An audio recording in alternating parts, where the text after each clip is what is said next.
Victoria Reynolds, welcome to Nature of Reality Radio. This is my first show in about a month. Great to be back, folks.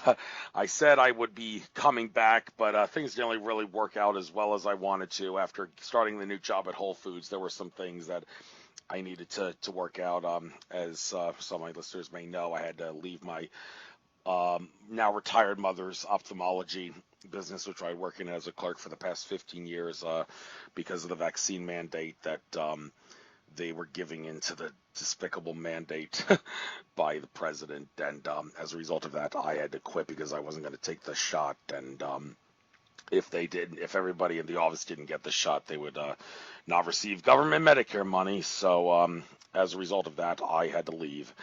Got a job at Whole Foods. It's been kind of a rough transition, and I've also got a new computer, which has also been a little bit of a learning experience. I got a laptop now, and recently I've been dealing with a bad case of gout. Not exactly sure what caused it. I don't think I'm eating the things. I am overweight, but I don't really eat a lot of the things that cause gout, but I can't imagine it's anything other than gout. It sure felt like it, and the way it took to get away. So but that's taken care of. I'm back to normal now, and I'm actually going to be doing like 3 shows in 3 days. This is the first of 3 shows in 3 days to try to make up for all this this hiatus that I've been on. So listeners, please do subscribe to my Patreon account if you want to listen to the second half of all my shows. The first 50% of the show is free. The second half, approximately 50%, will be pay-per-view. Subscribe to Patreon to listen to the whole thing. That's the way it's going to be now. People need to monetize their work more often, and the way inflation is coming, you got to find other ways to get yourself paid. So we're going to talk about finance, among other things, in this interview, because it was your interview with Kimberly Palm who was also a guest on my show in the past, that I heard about you. A lot of things in that interview that made me that really caught my attention. But we'll talk about not just financial issues in the world today, but also some other things dealing with how to get out of fear and get into love. I have your website up, which I guess I'll use as a guide throughout the program somewhat. But first, you please be the best primary source that you can be. Victoria, tell us who you are, what you experienced from a primary source perspective, your life story that causes you to do the stuff that you do. Try to keep it fun and educational. Don't spend too much time on it, because again, we want to get into some important info before I make the the non-pay-per-view stuff to still be important info, even though like the second half is pay-per-view. But still, go ahead, you got the floor. I won't interrupt you. I don't have Alex Jones-itis. I don't interrupt my guests, so I'll put myself on mute, and you got the floor. Okay. I am Victoria Reynolds. I am a spiritual luminary, and I call myself an oracle of freedom. My purpose on the planet is to help liberate humanity from the fear-based reality we've been living in for, I don't know how many thousands of years. The discussion is it's anywhere between 11,000 and 25,000 years that we've been in this fear-based reality. And we are in the process of transcending that. So that is my purpose on the planet. I embodied here specifically for the purpose of helping humanity rise above that reality so that we can all create heaven on earth. As far as where I came from, I was born into a fundamentalist polygamist cult in the mountains of Montana. And they always laugh. Yes, polygamy does exist outside of Utah. I grew up in that. It was a very misogynistic, obviously very patriarchal environment. And I was told literally from the time I was a little girl that I wasn't good for anything except for growing up and making babies. And I had to do everything the men in my life told me to do. So you can imagine in that environment, I did experience a lot of emotional, spiritual, physical, sexual assaults. And then as a teenager, I was very suicidal.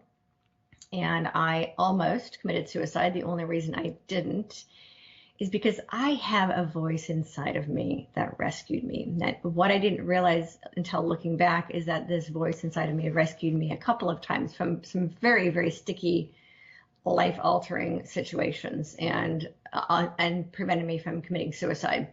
And so I ran away from home when I was 17. I found myself in Salt Lake City with one friend and a family that agreed to take me in, and I started creating my life all over again with a 10th grade education, no real world experience. I was a real world virgin basically, because I had no idea what other people thought or did or ate or anything. And I was like this, newborn child in the outside world. And I figured out how to navigate it, certainly with some very hard knocks, if you can imagine. I made some really, really stupid choices because I'd never been taught how to make choices in my life. And then I had a spiritual awakening in 1987. I was introduced to a spiritual center and I was introduced to self-help books. And I went on a journey of what I call self-therapy. And this was in the 1980s, so therapy wasn't a thing. It was, therapists were considered shrinks, and the only people who went to see therapists were, movie stars, people that could afford it. So I had a therapy myself. So I'm a big, big, big fan of self-help books. And I told myself all those years ago that someday I would write a book to help people the same way those books had helped me. And I have since written 4 books. I'm working on my 5th book right now. Well, technically I'm working on 2 books at the same time. So I'm working on 5 and 6 at the same time. And so that's what I do. I'm a spiritual guide. I'm a spiritual luminary. I discovered in 2008, I had what I call my holy shift, which is another word for my midlife awakening experience. And it activated my spiritual gifts. It activated gifts that I had as a child, but I was always told they were evil and that it was the devil trying to tempt me away from my religion and things like that. So I was afraid of my spiritual gifts. I took them and I shoved them down where I couldn't even find them. And then after the 2008 recession and I had my, brought to my knees experience, I had, it was during the economic crash. I lost my business. My husband lost his business. My house went into foreclosure. I ended up in bankruptcy, and both of my kids were diagnosed with learning disorders. And I literally, it brought me to my knees and sucked the life out of me, and I had to start all over again. What it did is that it activated my spiritual gifts and it activated my spiritual path. And since that time, I've been teaching what Spirit teaches me to assist other people in their process. So in 2010, I discovered this process that I use to heal my own life, and I now call it the transcendence process. It's in my book, Transcending Fear, and it's a process I use to teach other people how to get past their own pain stories and learn how to fall in love with life and learn how to love the pain stories and actually turn their pain stories into their power stories, and how to really love life despite the circumstances. And it's really interesting because I remember hearing years ago that happiness isn't in the circumstances, and I couldn't grasp that because my life was so miserable. And I figured it out. It really has nothing to do with our circumstances. It has everything to do with our perception of our circumstances. So one of the things I do is help people change their perception of their circumstances so that fear no longer controls them. And heaven on earth is really within every single one of us. And so I do that through my books, through my counseling sessions, and my YouTube video, my TV show. I do a lot of teaching there, and I have an amazing, inspiring guests on my show. Everything I do is focused on solutions rather than problems. There are enough people talking about the problems out there. I want to focus on solutions. How do we rise above our problems, and how do we create this new world that's calling to all of us? So that's why I'm here. That's what I do. Yes, you have a great life purpose indeed. I noticed on your site there is a book that people can get for free. I think I'll get that myself. I've read a bunch of self-help books, and every time I get an email or an ad for another one, I just download it and hope that maybe at some point in the future, my angels and guides will direct me to that book and say it's time to read this, it's time to have an epiphany, because those very often you read those books, you have some sort of an epiphany. It's funny how those self-help books can help you like that, like the Abraham Hicks short videos. They enlighten you in the ways you never expect. You think you know everything, but then you read a book like that or see a video like that, and everything works out. Your life seems to improve for the better. So you are doing things to help people improve their lives. Say get out of the fear-based reality and into the love-based reality. There's a lot of things we can go with that. Well, first of all, the timeline you gave. You said anywhere from like 11,000 to 25,000. I presume you're basing that on the theories that the lost continent Atlantis ended either like 13,000 years ago or 25,000 years ago, depending on which timeline you believe in, But in actuality, the fear-based reality has existed apparently a lot longer than that. Akashic Records reader Andrew Bartzis says that the Archon control system has existed in some way, shape, or form on Earth for 900,000 years. 900,000 years ago, of course, we're talking the lost continent of Lemuria. Hmm. So, of course, Atlantis and Lemuria were not perfect. They had their flaws, and if that's the case, well, the Archon control system was in some way the what caused the flaws to happen. Now, of course, a lot of questions people have here. Okay, well, to what extent is the Illuminati connected with the Archon control system? Because we've been hearing from some people like Brad Johnson, who used to channel Dronus, he doesn't anymore, but he's been saying that 2024 is going to be like when we don't see any more of the Illuminati bloodlines. Their control over the Earth will be officially totally gone by 2024. And I guess that would make sense, seeing that that's when the Pluto Capricorn cycle comes to an end, which is supposed to signal the destruction of everything that's not in humanity's best interest. But that also raises the question, okay, does that mean the Archon control system is going to be completely gone? And if it's not, then for how much longer after 2024 will we have to deal with the Archon control system? And in regards to dealing with it, there's a lot of debate as to what the best way of doing it is. If you're like David Icke or an Alex Jones, you would think that the best way of beating the system is to expose every last possible thing that you can expose, in order to expose every weak link and solve every weak link in humanity's chain that's preventing it from ascending. But some think that's too much fear porn. You got to be a little more love-based than those people are. Hmm. Little bit of a debate there, so I'd like to ask you, what do you think is the best strategy? David Icke and Alex Jones, do they have it right or do they have it wrong with their always talk about fear stuff in order to expose every last weak link in humanity's chain until there are no more weak links? And also, what's your take on the timing thing about how actually the Archon control system has been around since 900,000 years ago, so the fear-based stuff has been around for a lot longer and may actually be around for a little while longer if they are to exist for a little while past the 2024 Pluto and Capricorn end cycle. Well, so when I say 11,000 years, that's the date that I was given. What I was shown is that that's when our current cycle began. So I use more of the when our planet goes around the dark side of the galaxy, it's the light side of the galaxy, which of course is a 26,000 year cycle. So the present cycle that we're in started about 11,000 years ago. That's when the story of Adam and Eve took place. That's actually a parable for what happened on the planet approximately 11,000 years ago. That's when our present belief systems came into play, and the current the story of Cain and Abel and all of that. That's approximately 11,000 years ago. That's when we left the Garden of Gaia, which was the previous 11,000 years before that. If we think about it as cycles, it hasn't been an entire 900,000 years. The planet has gone through cycles of light and darkness. So this particular cycle has been about 11,000 years, and we just started entering this light cycle again in 2012.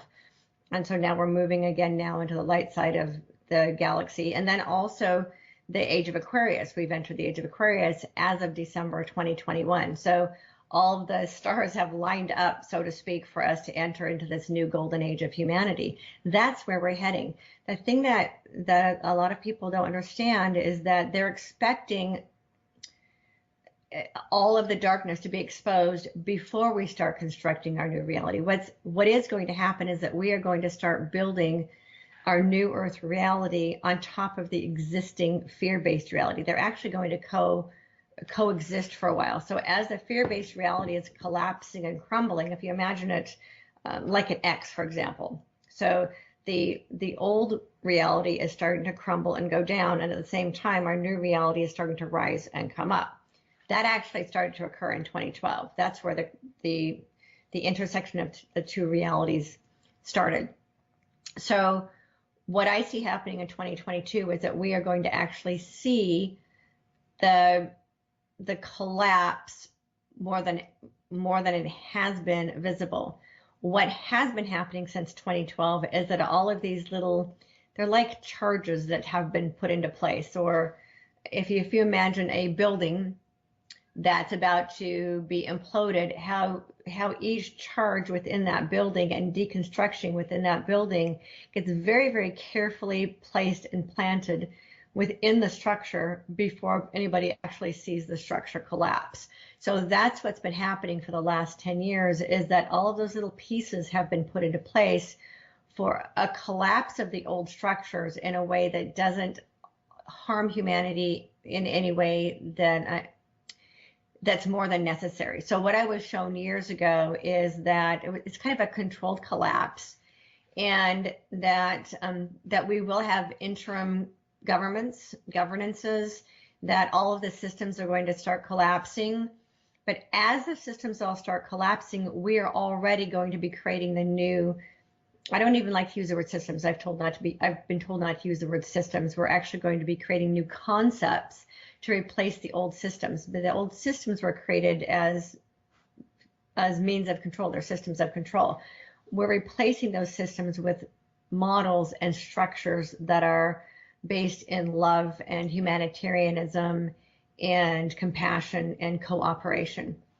And what I was shown about a year ago is that all other isms will cease to exist, and that humanitarianism will win out over all of the previous isms and ocracies. And so that's where we are heading.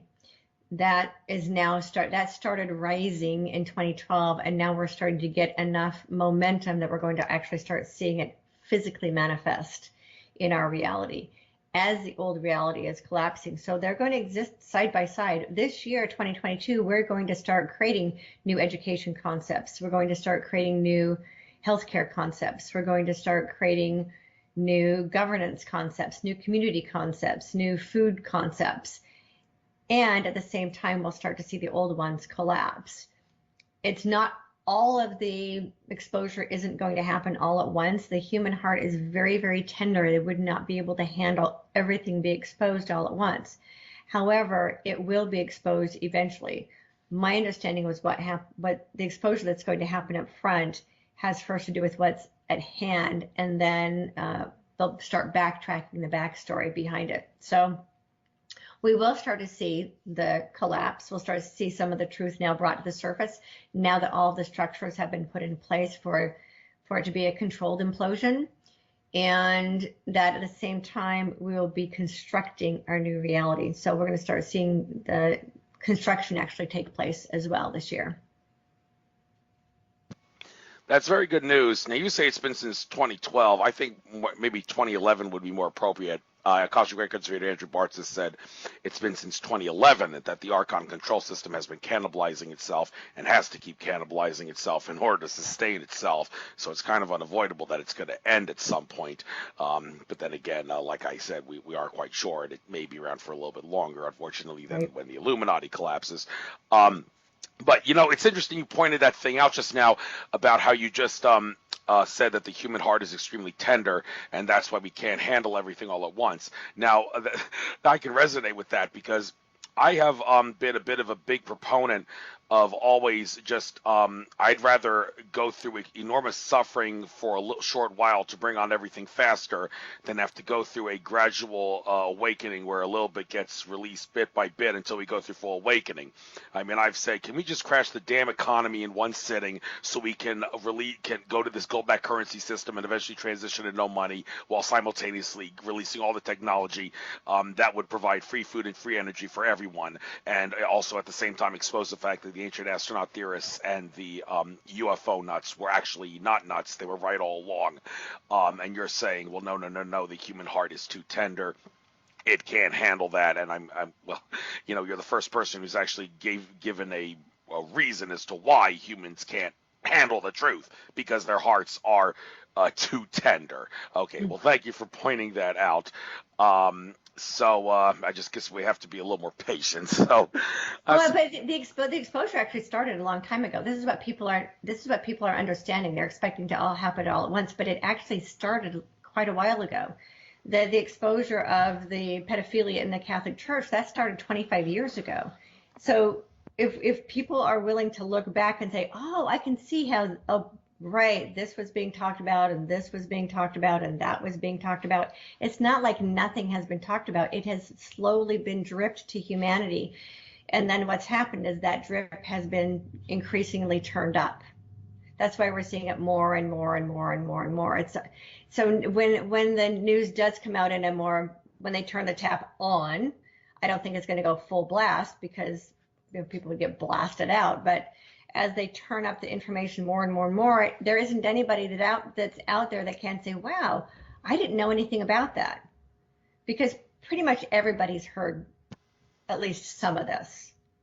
Now, a lot of people are in denial about it, but it's not like it's coming completely out of the woodwork and they haven't heard about it at all. So that's what's been happening. It's not like we're going from nothing to everything.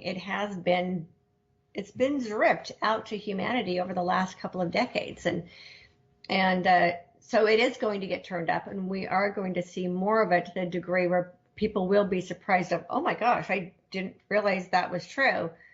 I mean, for example, Illuminati. My 6-year-old daughter was talking about Illuminati. It's not a surprise to these kids. These kids all grew up with that stuff. It's when it comes out and people discover that it's true that it's going to be a surprise, but it's not like it's coming from out of nowhere. The other thing too is that my feeling is that a lot of these people who have taken the arm jab, that they've had damage done to their heart. This jab was created intentionally to keep the human heart from working to its full potential. The love-based reality that we're moving into is a heart-based reality. The human heart has not worked properly for many thousands of years. It's been shut down by fear. Fear encapsulates the heart, it's basically like heart disease, and it keeps the heart from working to its full potential. So we've been bringing more love and more light onto the planet, and all these people are having all of these heart awakenings. And that's what the new reality is based in. It's all of our hearts now starting to work with this unconditional love of the Christ consciousness. So what the dark side wants to do is to prevent the heart from working to its full potential. The arm pokes specifically attack the heart and the blood system, the cardiovascular system. And it's because they don't want people's hearts to wake up and work to their full potential. My understanding is that when a lot of this information starts coming out, there are a lot of people who have damaged hearts who are not going to be able to gracefully and easily accept the information. Let's put it that way. And they will be transitioning off the planet. That's my feeling. Okay. Now this year of 2022, a lot of significance regarding America and its Pluto cycle coming back. That's one astrologically speaking, that's significant. Also, Matteo Stefano, a brilliant indigo child from Argentina, mentioned something about how this year there will be some sort of an energetic grid around the Earth that will intertwine and intermingle in a way that will allow for humanity to get along with each other better, like the hippies of the 60s, although hopefully this time will be a little less apathetic and less couch potato pot smoking like than the hippies of the 60s were. That's a good thing, though, to hear that that if that's the case, that humanity can get along better. I mean, with all this stuff in the past few years, with all the illegal immigrants being siphoned into the countries against the common people's will, no vetting and all, it was kind of like clashing different cultures, and it was kind of going to be a recipe for disaster with all people that don't resonate with their different belief systems and cultures and all intermingling with each other. But maybe that'll change now with this energetic grid around the Earth. Now, Ted Marr, some guy who I had a past life with in Atlantis, by the way, he is probably in a little bit of hot water now, and he's kind of put me in hot water too with his claim that we were supposed to have med beds come out this November or December time period, like right now, this past November, December. He actually said they were supposed to be revealed around the January presidential joke of a presidential inauguration, but it wasn't because the powers that be that still had some control at that time said that they would blow up DC if they did release them and the good guys, white hats, chickened out. Well, he said, don't worry, we'll release them by November, December. Well, that didn't happen. And some people like Brad Johnson, again, he actually said, well, it's not going to happen. So I mean, Ted Marr and has a lot of explaining to do. I actually told Gail of Gaia, who had him on her program. You have an obligation to get Ted Marr on your show because on your show because it was on your show that he said the holographic med beds would come out in November, December. Now people have a right to know what's the holdup. Oh, by the way, just as a side note, another thing, Ted Marr also held a conference in June of 2016 that I was at, where some of the speakers there actually pointed out that Edward Snowden had documents that would show that the 9/11 truth movement was right all along, and he was going to expose them to wake up humanity. But just like with the med beds, he didn't release them because the powers that be threatened to blow up some cities if he did. So this does kind of raise a question about the awakening of humanity. If these things like let's suppose hypothetically Edward Snowden did say, okay, screw the powers that be, I'm going to release this stuff. If people end up dying, it's a sacrifice worth making for the sake of waking up humanity. I mean, would it maybe be a sacrifice worth making? It's hard to say. It's hard to say ask something like this because you're talking about people dying as a result. But when 9/11 was staged, the powers that be caused a lot of bad karma for themselves, no question. So if we were to like disregard the threats of the powers that be saying you release this, we're going to kill people. Well, okay, that's fine with me because you're just going to speed up your karmic and your downfall if you do that. So I'm just going to release this and think it's a sacrifice worth making. Some people don't have the heart to do that, but you get what I'm trying to say here. Mm-hmm. Is it really in our best interest to like go all out and expose this stuff to wake up humanity faster? And if bad things are done by the powers that be, that's okay because it's a sacrifice worth making because they'll speed up their bad karma. I don't know. I know that there is. I work with a group I call the Guardians of Light. They're ascended masters and archangels, and they have a very specific plan in place. And when you were asking about the med beds, the interesting thing is there was something that was supposed to happen in November, December of last year, and we got stuck on a different timeline. I don't know how they manipulate timelines, but we got stuck on a different timeline. We are now back on the correct golden age of humanity timeline. So we should start seeing things happen. When I tuned in about a month ago, I was asking what the plan is. And what I was told by my guides is that they're not telling anybody what the plan is. They do not want it getting into the hands of the nefarious being. So they're not telling anybody what the plan is. There is something they have up their sleeve for waking up the rest of humanity. They don't want the dark side finding out what it is, so it's a secret. I just keep seeing a poker game and that they have an ace card up their sleeve, but nobody knows what it is, and that it is something that's going to shake the rest of humanity awake. And there will be a loss of life. So what I was being shown about a year ago, maybe from Archangel Michael, is that a third of humanity will be lost. Those are all souls that have chosen, that pre-chose before they came into human form, that they were not going to be part of the ascension process. And part of this is really starting to understand from a spiritual perspective what's happening on the planet. We all chose to be here during this time. We all chose to be here to experience the contrast and learn through it. A lot of us chose to be here because we came here as volunteers to help humanity through the process. And there are a lot of souls that are choosing to opt out, and that is their sole choice. And one of the other things I know too is that a lot of the dark beings have already been removed from the planet. The archangels, Ezekiel actually came here in February 18th of 2020. I just remember it's when he started communicating with me, and he came here with his time spaceship, and he was very busy removing dark entities from underground. So all the underground entities have all been removed. All that's left are what they call the minions, and that's the shapeshifters and the reptilians in human form and the demonic energies that don't have bodies. They're really hard to round up. So that's all that's left. And they're playing a game right now of it's funny, I'm seeing like doggy pile, who's on top, and they're all fighting each other to stay on top. They're going to bring themselves down. They're going to expose themselves because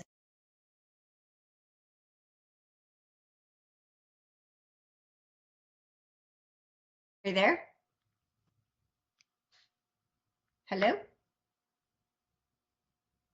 Oh, now can you hear me? Yes, I I was can hear on you now. mute. Yeah, computer, for whatever the reason, shut down said to prevent overheating. That's never happened when I've been at the computer. It's not supposed to do that, and it's funny it happened right after you said that the powers that be are going to destroy themselves. So funny. Wow, perfect timing. Yeah. So well, luckily the what everything that was said before then has been recorded, so I just have to make sure I combine it from this point onwards. So carry on. We got lost when you said that the Archon control system and such is going to keep trying to stay on top of each other, and they're going to bring themselves down. So carry on from there.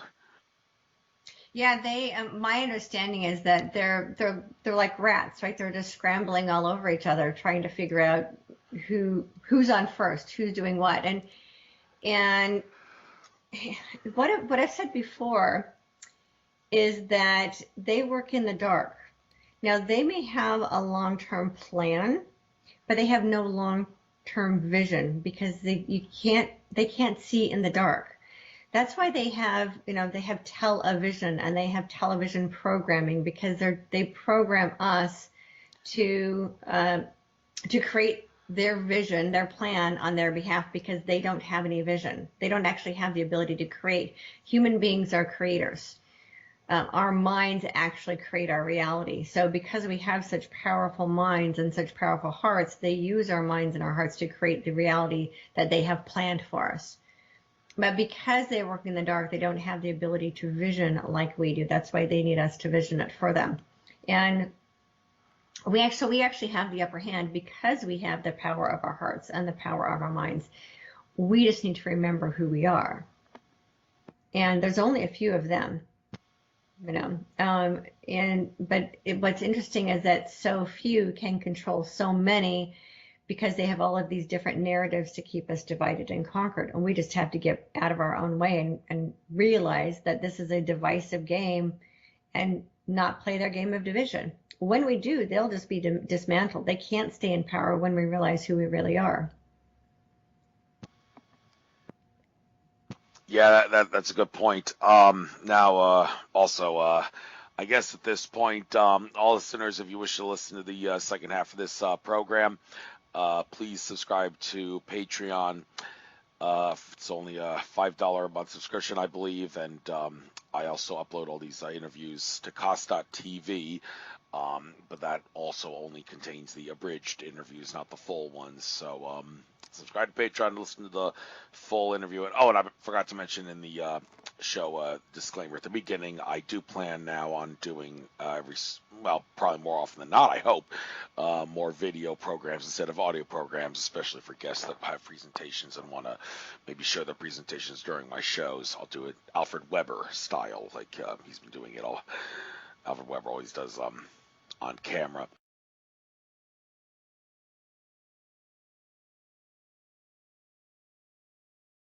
Oh, Hello?